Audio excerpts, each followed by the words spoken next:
How do you set up this performance overlay, which can be useful if you want to quickly check your CPU temperature, CPU usage, clock speeds, power? You can just quickly enable it, check what's going on, and then hide it again. You need MSI Afterburner if you don't already have it, so you download it, install it, and you also need to install RivaTuner statistics with it when it asks you to. If you already installed Afterburner without RivaTuner statistics, you can just download it from the Guru 3D website. And don't install Norton antivirus with it. So now that you have MSI Afterburner, you open it, you make sure that RivaTuner is opened with it, which is this little purple icon. We go to settings. First thing we're gonna do is go to on-screen display and set a toggle on-screen display shortcut. For example, for me here, I have page up. That means if I press page up, this thing is gonna appear and disappear. Another good option for this is F12. Next, we go to monitoring, and here you're gonna have a bunch of different sensors and things you can choose from. You see that it says CPU 1 temperature, CPU 2 temperature. We don't care about that. So you scroll all the way down to the last CPU temperature. This one, you notice, doesn't have a number, so this is the one we're gonna choose because this is the general temperature of the CPU itself. So you click on it, you make sure it is checked like this, and then you click here on show in on-screen display. Once you do this, apply, and you see it appears in your on-screen display. Same thing for CPU usage, the one that doesn't have a number. It can be useful to monitor the CPU usage for each individual thread if you want to see how a specific game behaves, you know. And then I like to have frame rate, obviously, show on-screen display. Frame time, show on-screen display. For frame time, I like to have it on graph. Frame time is important because it's gonna show you if you're having stutters. Let's say, for example, I was having stutters in this specific moment, then the frame time graph would spike. I don't know if I can create a stutter for this. Activate VSync. I had a stutter. See? Now let me disable that bullshit. And finally, we arrive to GPU temperature, GPU usage. Also enable them, put them on the on-screen display. Now you might see that it just says memory usage, core clock, memory clock, without saying GPU. This is because my iGPU is disabled, so I only have one GPU. It's not gonna specify. You might have it say GPU 0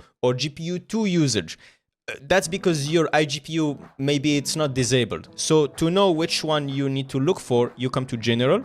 See, it says GPU 1 here for me, but for you, maybe it says GPU 0 is AMD integrated graphics, and GPU 2 is your dedicated GPU. So you just activate the one that's correct. Does that make sense? And finally, power. So this is how I like to set my overlay. When it comes to RivaTuner, you have the ability to make it ignore certain apps because sometimes it conflicts with them and they just work wonky with it. So for example, here I have Adobe Premiere Pro. I add it and then select it here, on-screen display off, because I don't want it to interact with Premiere Pro at all. And that's it. You're set. All right.